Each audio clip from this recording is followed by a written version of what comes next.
Chapter 58. For there can live no hatred in thine eye, therefore in that I cannot know thy change. In many's looks the false heart's history is writ in moods and frowns and wrinkles strange, but heaven in thy creation did decree that in thy face sweet love should ever dwell. Whatever thy thoughts or thy heart's workings be, thy looks should nothing thence but sweetness tell. Shakespeare, Sonnets. At the time when Mr. Vincey uttered that presentiment about Rosamond, she herself had never had the idea that she should be driven to make the sort of appeal which he foresaw. She had not yet had any anxiety about ways and means, although her domestic life had been expensive as well as eventful. Her baby had been born prematurely, and all the embroidered robes and caps had to be laid by in darkness.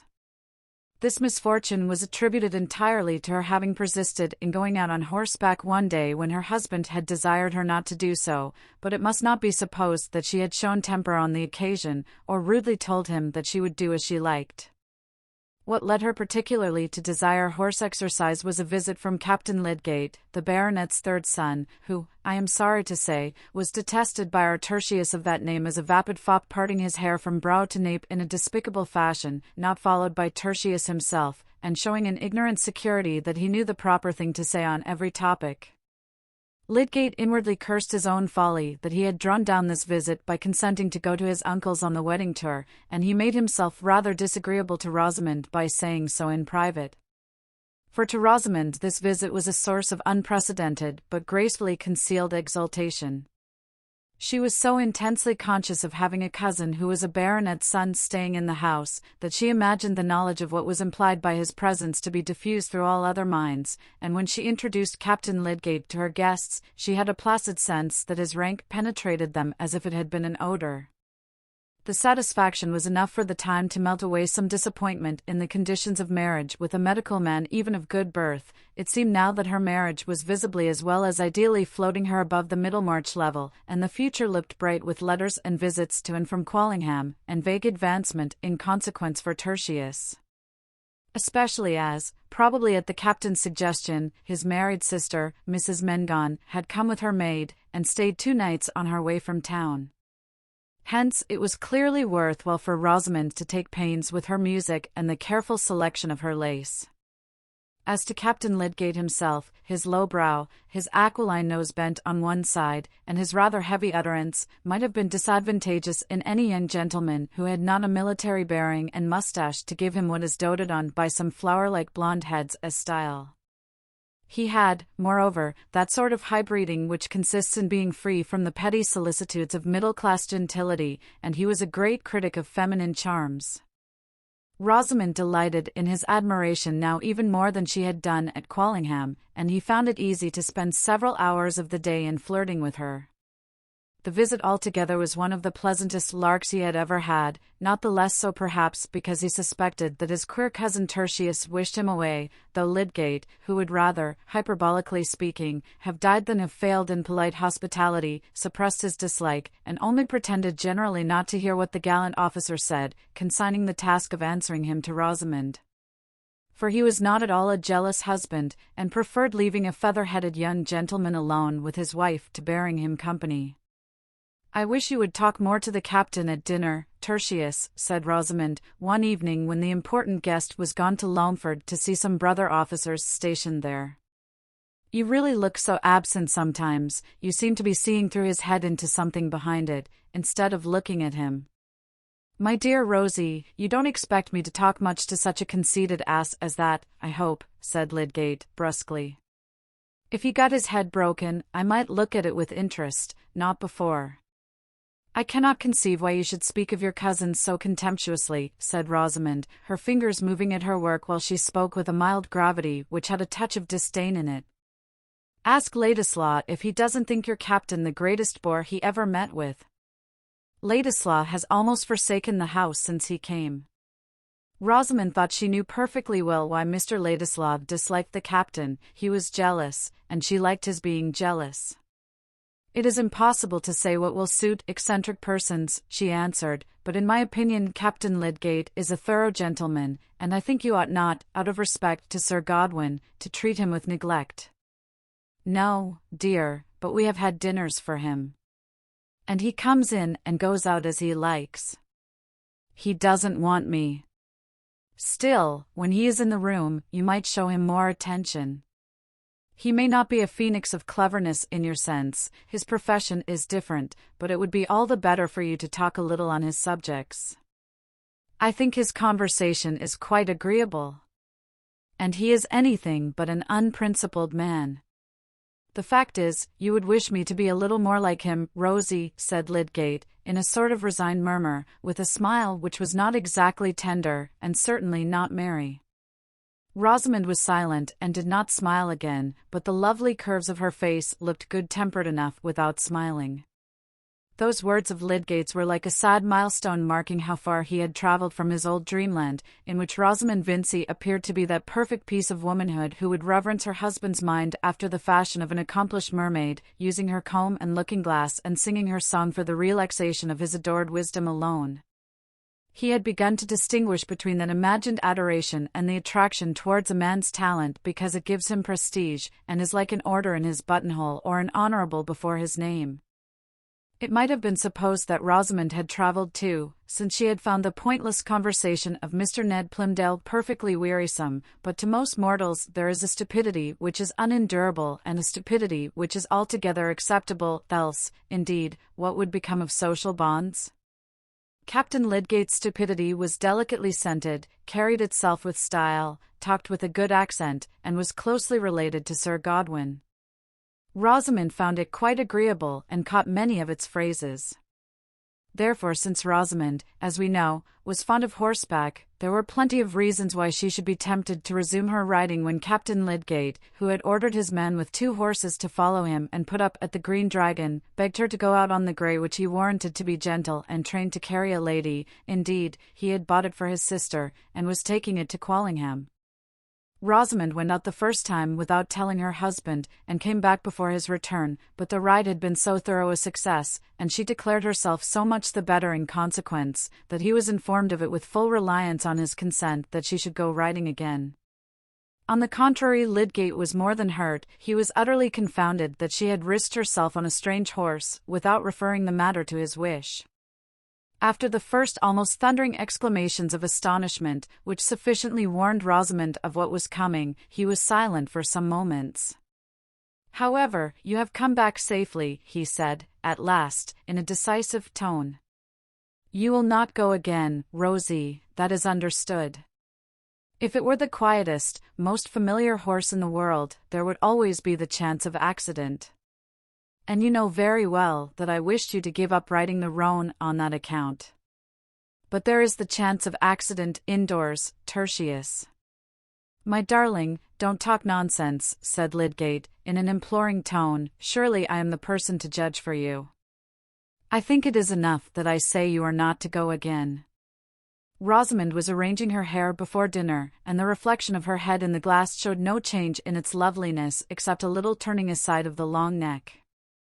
Lydgate had been moving about with his hands in his pockets, and now paused near her, as if he awaited some assurance. "I wish you would fasten up my plaits, dear," said Rosamond, letting her arms fall with a little sigh, so as to make a husband ashamed of standing there like a brute. Lydgate had often fastened the plaits before, being among the deftest of men with his large finely formed fingers. He swept up the soft festoons of plaits and fastened in the tall comb. To such uses do men come, and what could he do then but kiss the exquisite nape which was shown in all its delicate curves? But when we do what we have done before, it is often with a difference. Lydgate was still angry, and had not forgotten his point. "I shall tell the captain that he ought to have known better than offer you his horse," he said, as he moved away. "I beg you will not do anything of the kind, Tertius," said Rosamond, looking at him with something more marked than usual in her speech. "It will be treating me as if I were a child. Promise that you will leave the subject to me." There did seem to be some truth in her objection. Lydgate said, "Very well," with a surly obedience, and thus the discussion ended with his promising Rosamond, and not with her promising him. In fact, she had been determined not to promise. Rosamond had that victorious obstinacy which never wastes its energy in impetuous resistance. What she liked to do was to her the right thing, and all her cleverness was directed to getting the means of doing it. She meant to go out riding again on the grey, and she did go on the next opportunity of her husband's absence, not intending that he should know until it was late enough not to signify to her. The temptation was certainly great. She was very fond of the exercise, and the gratification of riding on a fine horse, with Captain Lydgate, Sir Godwin's son, on another fine horse by her side, and of being met in this position by anyone but her husband, was something as good as her dreams before marriage. Moreover, she was riveting the connection with the family at Quallingham, which must be a wise thing to do. But the gentle grey, unprepared for the crash of a tree that was being felled on the edge of Halsell Wood, took fright, and caused a worse fright to Rosamond, leading finally to the loss of her baby. Lydgate could not show his anger towards her, but he was rather bearish to the captain, whose visit naturally soon came to an end. In all future conversations on the subject, Rosamond was mildly certain that the ride had made no difference, and that if she had stayed at home the same symptoms would have come on and would have ended in the same way, because she had felt something like them before. Lydgate could only say, "Poor, poor darling." But he secretly wondered over the terrible tenacity of this mild creature. There was gathering within him an amazed sense of his powerlessness over Rosamond. His superior knowledge and mental force, instead of being, as he had imagined, a shrine to consult on all occasions, was simply set aside on every practical question. He had regarded Rosamond's cleverness as precisely of the receptive kind which became a woman. He was now beginning to find out what that cleverness was, what was the shape into which it had run as into a close network, aloof and independent. No one quicker than Rosamond to see causes and effects which lay within the track of her own tastes and interests. She had seen clearly Lydgate's preeminence in Middlemarch society, and could go on imaginatively tracing still more agreeable social effects when his talent should have advanced him, but for her, his professional and scientific ambition had no other relation to these desirable effects than if they had been the fortunate discovery of an ill-smelling oil.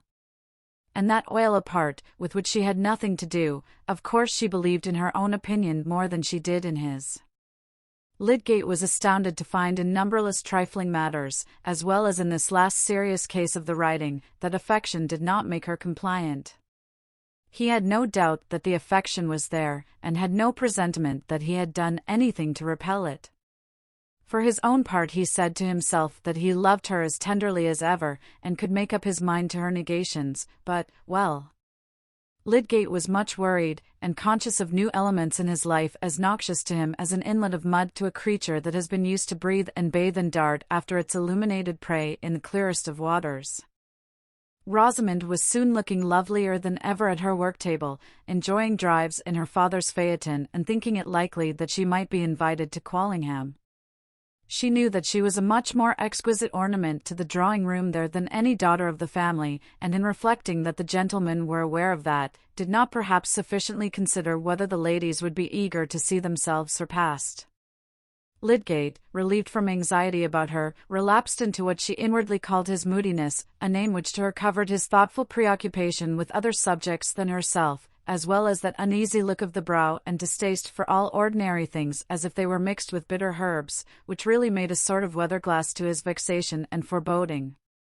These latter states of mind had one cause amongst others, which he had generously but mistakenly avoided mentioning to Rosamond, lest it should affect her health and spirits. Between him and her, indeed, there was that total missing of each other's mental track, which is too evidently possible even between persons who are continually thinking of each other.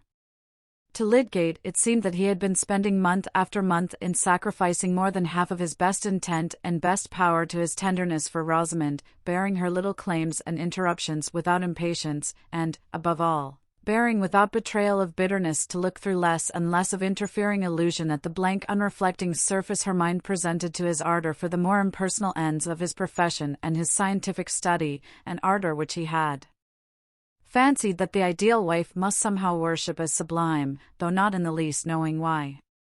But his endurance was mingled with a self-discontent which, if we know how to be candid, we shall confess to make more than half our bitterness under grievances, wife or husband included.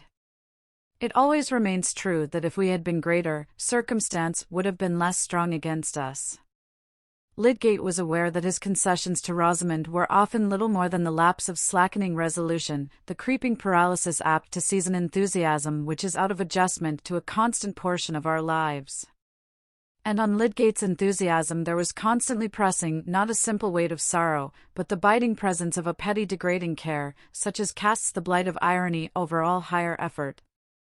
This was the care which he had hitherto abstained from mentioning to Rosamond, and he believed, with some wonder, that it had never entered her mind, though certainly no difficulty could be less mysterious.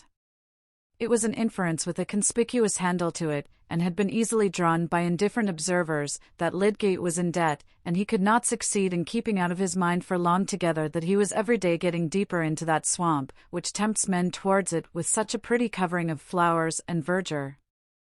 It is wonderful how soon a man gets up to his chin there, in a condition in which, in spite of himself, he is forced to think chiefly of release, though he had a scheme of the universe in his soul. 18 months ago Lydgate was poor, but had never known the eager one of small sums, and felt rather a burning contempt for anyone who descended a step in order to gain them. He was now experiencing something worse than a simple deficit. He was assailed by the vulgar hateful trials of a man who has bought and used a great many things which might have been done without, and which he is unable to pay for, though the demand for payment has become pressing.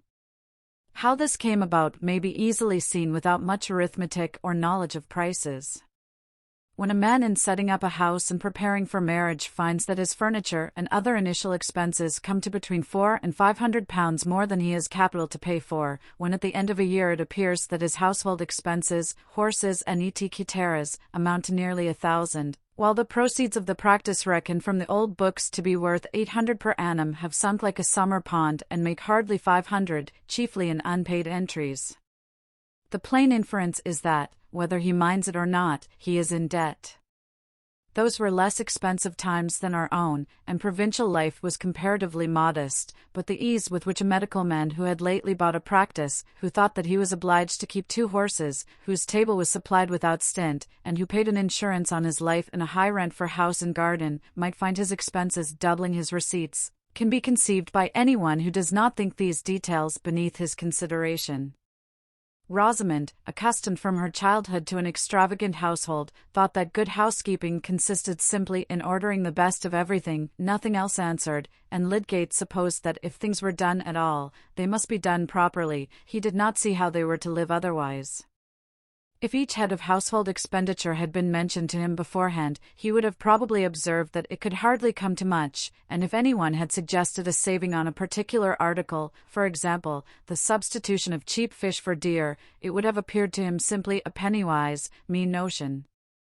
Rosamond, even without such an occasion as Captain Lydgate's visit, was fond of giving invitations, and Lydgate, though he often thought the guests tiresome, did not interfere. This sociability seemed a necessary part of professional prudence, and the entertainment must be suitable. It is true Lydgate was constantly visiting the homes of the poor and adjusting his prescriptions of diet to their small means, but, dear me, has it not by this time ceased to be remarkable? Is it not rather that we expect in men, that they should have numerous strands of experience lying side by side and never compare them with each other? Expenditure, like ugliness and errors, becomes a totally new thing when we attach our own personality to it, and measure it by that wide difference which is manifest, in our own sensations, between ourselves and others. Lydgate believed himself to be careless about his dress, and he despised a man who calculated the effects of his costume. It seemed to him only a matter of course that he had abundance of fresh garments. Such things were naturally ordered in sheaves. It must be remembered that he had never hitherto felt the check of importunate debt, and he walked by habit, not by self-criticism. But the check had come. Its novelty made it the more irritating. He was amazed, disgusted that conditions so foreign to all his purposes, so hatefully disconnected with the objects he cared to occupy himself with, should have lain in ambush and clutched him when he was unaware. And there was not only the actual debt, there was the certainty that in his present position he must go on deepening it. 2 furnishing tradesmen at Brassing, whose bills had been incurred before his marriage, and whom uncalculated current expenses had ever since prevented him from paying, had repeatedly sent him unpleasant letters which had forced themselves on his attention. This could hardly have been more galling to any disposition than to Lydgate's, with his intense pride, his dislike of asking a favor or being under an obligation to anyone. He had scorned even to form conjectures about Mr. Vincey's intentions on money matters, and nothing but extremity could have induced him to apply to his father-in-law, even if he had not been made aware in various indirect ways since his marriage that Mr. Vincey's own affairs were not flourishing, and that the expectation of help from him would be resented. Some men easily trust in the readiness of friends. It had never in the former part of his life occurred to Lydgate that he should need to do so. He had never thought what borrowing would be to him, but now that the idea had entered his mind, he felt that he would rather incur any other hardship. In the meantime, he had no money or prospects of money, and his practice was not getting more lucrative. No wonder that Lydgate had been unable to suppress all signs of inward trouble during the last few months, and now that Rosamond was regaining brilliant health, he meditated taking her entirely into confidence on his difficulties. New conversance with tradesmen's bills had forced his reasoning into a new channel of comparison. He had begun to consider from a new point of view what was necessary and unnecessary in goods ordered, and to see that there must be some change of habits. How could such a change be made without Rosamond's concurrence? The immediate occasion of opening the disagreeable fact to her was forced upon him. Having no money, and having privately sought advice as to what security could possibly be given by a man in his position, Lydgate had offered the one good security in his power to the less peremptory creditor, who was a silversmith and jeweller, and who consented to take on himself the upholsterer's credit also, accepting interest for a given term. The security necessary was a bill of sale on the furniture of his house, which might make a creditor easy for a reasonable time about a debt amounting to less than £400, and the silversmith, Mr. Dover, was willing to reduce it by taking back a portion of the plate and any other article which was as good as new. Any other article was a phrase delicately implying jewellery, and more particularly some purple amethysts costing £30, which Lydgate had bought as a bridal present.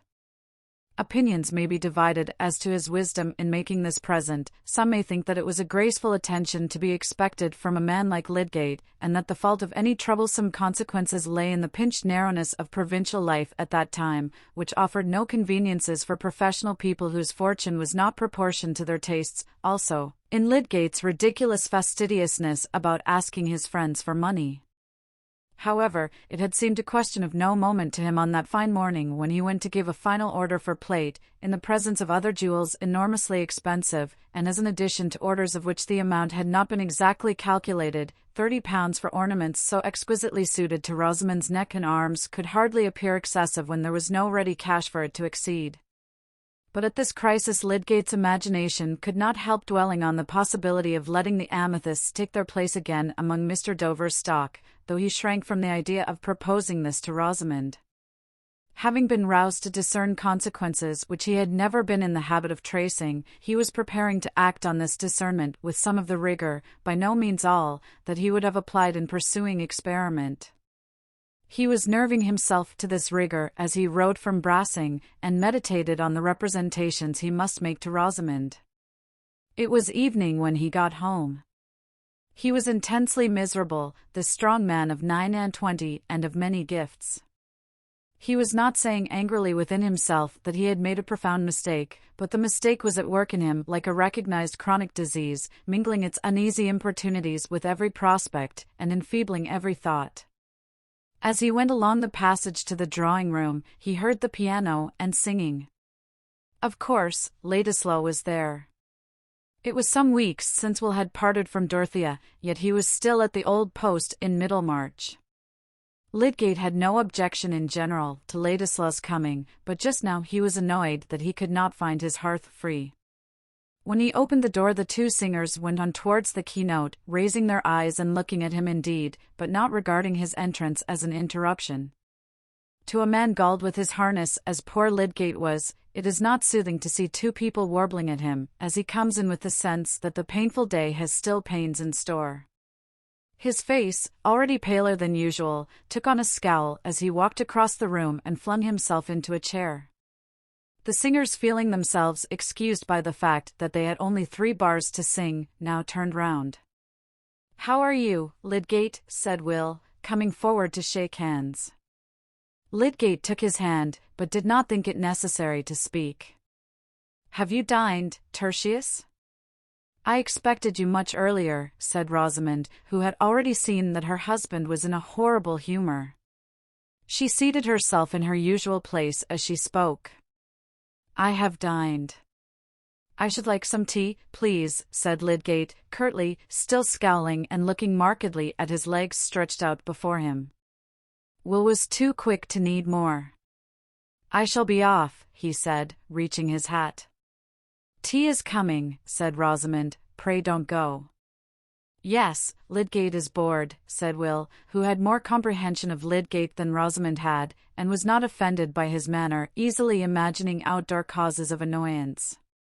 "There is the more need for you to stay," said Rosamond, playfully, and in her lightest accent. "He will not speak to me all the evening." "Yes, Rosamond, I shall," said Lydgate, in his strong baritone. "I have some serious business to speak to you about." No introduction of the business could have been less like that which Lydgate had intended, but her indifferent manner had been too provoking. "There. You see," said Will. "I'm going to the meeting about the Mechanics' Institute. Goodbye," and he went quickly out of the room. Rosamond did not look at her husband, but presently rose and took her place before the tea tray. She was thinking that she had never seen him so disagreeable. Lydgate turned his dark eyes on her and watched her as she delicately handled the tea service with her taper fingers, and looked at the objects immediately before her with no curve in her face disturbed, and yet with an ineffable protest in her air against all people with unpleasant manners. For the moment he lost the sense of his wound in a sudden speculation about this new form of feminine impassibility revealing itself in the sylph-like frame which he had once interpreted as the sign of a ready intelligent sensitiveness. His mind glancing back to Laura while he looked at Rosamond, he said inwardly, "Would she kill me because I wearied her? And then, it is the way with all women." But this power of generalizing, which gives men so much the superiority in mistake over the dumb animals, was immediately thwarted by Lydgate's memory of wondering impressions from the behavior of another woman, from Dorothea's looks and tones of emotion about her husband when Lydgate began to attend him, from her passionate cry to be taught what would best comfort that man for whose sake it seemed as if she must quell every impulse in her except the yearnings of faithfulness and compassion. These revived impressions succeeded each other quickly and dreamily in Lydgate's mind while the tea was being brewed. He had shut his eyes in the last instant of reverie while he heard Dorothea saying, "Advise me, think what I can do. He has been all his life laboring and looking forward. He minds about nothing else, and I mind about nothing else."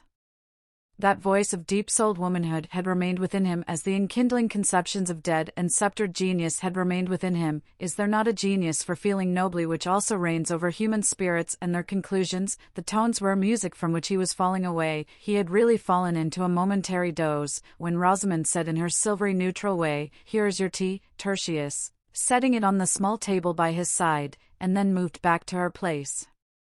Without looking at him. Lydgate was too hasty in attributing insensibility to her. After her own fashion, she was sensitive enough, and took lasting impressions. Her impression now was one of offense and repulsion. But then, Rosamond had no scowls and had never raised her voice. She was quite sure that no one could justly find fault with her. Perhaps Lydgate and she had never felt so far off each other before, but there were strong reasons for not deferring his revelation, even if he had not already begun it by that abrupt announcement. Indeed, some of the angry desire to rouse her into more sensibility on his account, which had prompted him to speak prematurely, still mingled with his pain in the prospect of her pain. But he waited till the tray was gone, the candles were lit, and the evening quiet might be counted on. The interval had left time for repelled tenderness to return into the old course. He spoke kindly. "Dear Rosie, lay down your work and come to sit by me," he said, gently, pushing away the table, and stretching out his arm to draw a chair near his own. Rosamond obeyed. As she came towards him in her drapery of transparent faintly tinted muslin, her slim yet round figure never looked more graceful. As she sat down by him and laid one hand on the elbow of his chair, at last looking at him and meeting his eyes, her delicate neck and cheek and purely cut lips never had more of that untarnished beauty which touches as in springtime and infancy and all sweet freshness. It touched Lydgate now, and mingled the early moments of his love for her with all the other memories which were stirred in this crisis of deep trouble. He laid his ample hand softly on hers, saying, "Dear," with the lingering utterance which affection gives to the word. Rosamond too was still under the power of that same past, and her husband was still in part the Lydgate whose approval had stirred delight. She put his hair lightly away from his forehead, then laid her other hand on his, and was conscious of forgiving him. "I am obliged to tell you what will hurt you, Rosie. But there are things which husband and wife must think of together. I dare say it has occurred to you already that I am short of money." Lydgate paused, but Rosamond turned her neck and looked at a vase on the mantelpiece. "I was not able to pay for all the things we had to get before we were married, and there have been expenses since which I have been obliged to meet. The consequence is, there is a large debt at Brassing, £380, which has been pressing on me a good while, and in fact we are getting deeper every day, for people don't pay me the faster because others want the money. I took pains to keep it from you while you were not well, but now we must think together about it, and you must help me." "What can I do, Tertius?" said Rosamond, turning her eyes on him again. That little speech of 4 words, like so many others in all languages, is capable by varied vocal inflections of expressing all states of mind from helpless dimness to exhaustive argumentative perception, from the completest self-devoting fellowship to the most neutral aloofness. Rosamond's thin utterance threw into the words "what can I do" as much neutrality as they could hold. They fell like a mortal chill on Lydgate's roused tenderness. He did not storm in indignation, he felt too sad a sinking of the heart. And when he spoke again it was more in the tone of a man who forces himself to fulfill a task.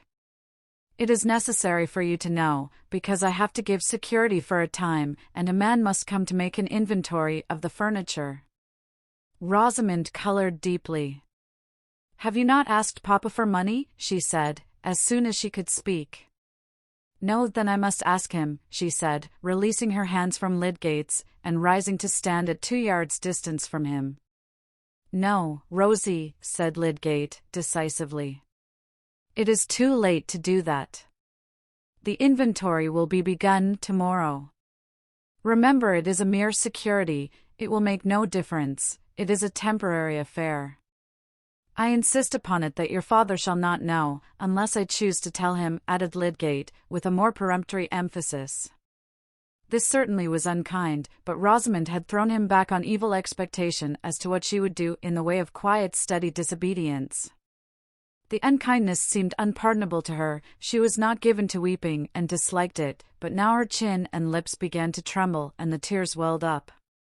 Perhaps it was not possible for Lydgate, under the double stress of outward material difficulty and of his own proud resistance to humiliating consequences, to imagine fully what this sudden trial was to a young creature who had known nothing but indulgence, and whose dreams had all been of new indulgence, more exactly to her taste. But he did wish to spare her as much as he could, and her tears cut him to the heart. He could not speak again immediately, but Rosamond did not go on sobbing. She tried to conquer her agitation and wiped away her tears, continuing to look before her at the mantelpiece. "Try not to grieve, darling," said Lydgate, turning his eyes up towards her. That she had chosen to move away from him in this moment of her trouble made everything harder to say, but he must absolutely go on. "We must brace ourselves to do what is necessary.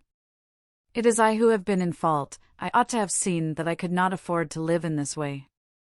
But many things have told against me in my practice, and it really just now has ebbed to a low point. I may recover it, but in the meantime we must pull up, we must change our way of living. We shall weather it. When I have given this security, I shall have time to look about me, and you are so clever that if you turn your mind to managing you will school me into carefulness. I have been a thoughtless rascal about squaring prices, but come, dear, sit down and forgive me." Lydgate was bowing his neck under the yoke like a creature who had talons, but who had reason too, which often reduces us to meekness.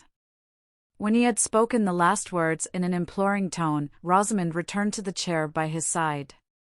His self-blame gave her some hope that he would attend to her opinion, and she said, "Why can you not put off having the inventory made? You can send the men away tomorrow when they come.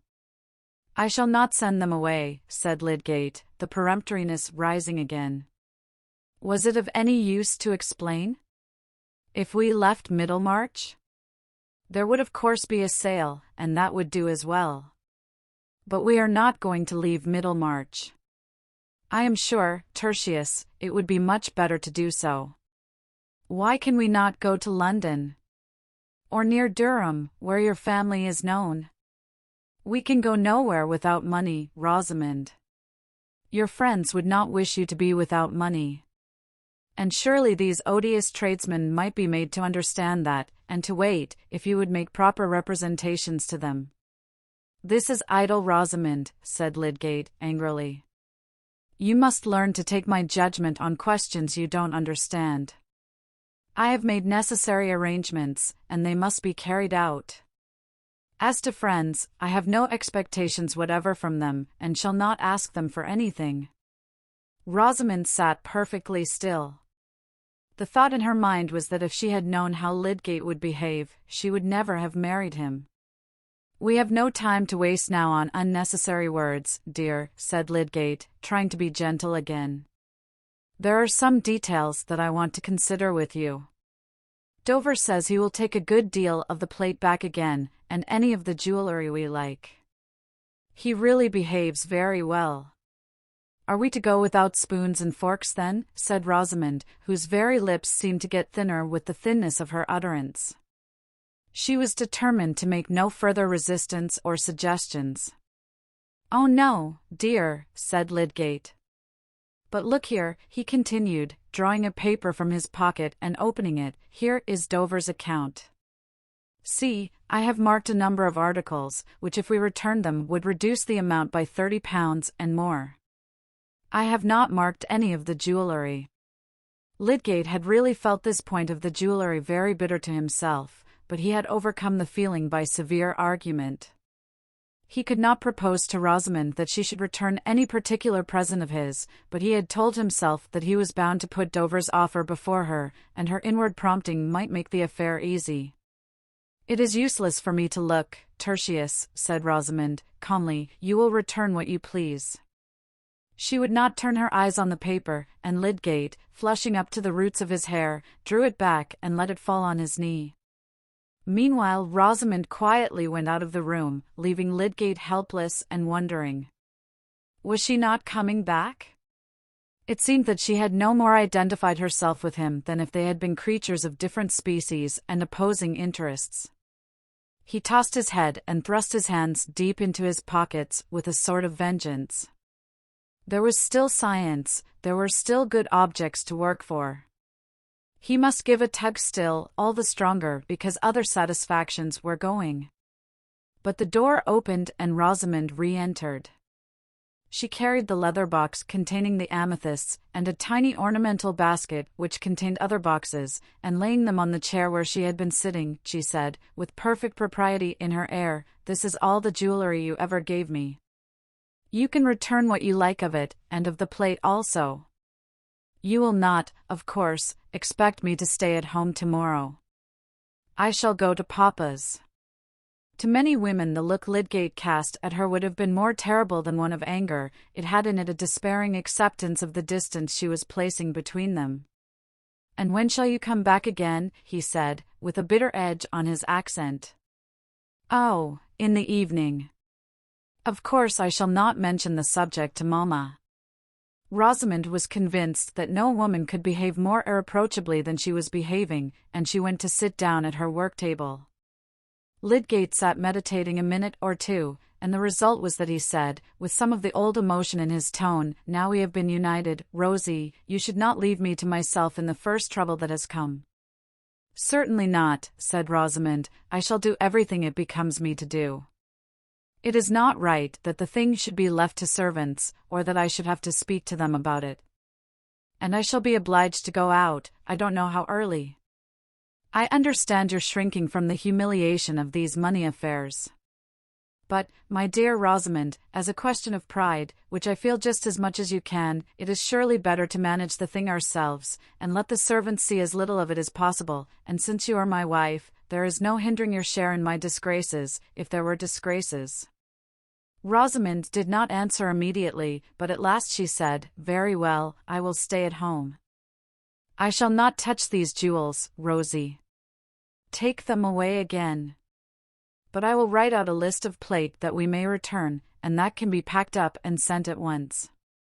"The servants will know that," said Rosamond, with the slightest touch of sarcasm. "Well, we must meet some disagreeables as necessities." "Where is the ink, I wonder?" said Lydgate, rising, and throwing the account on the larger table where he meant to write.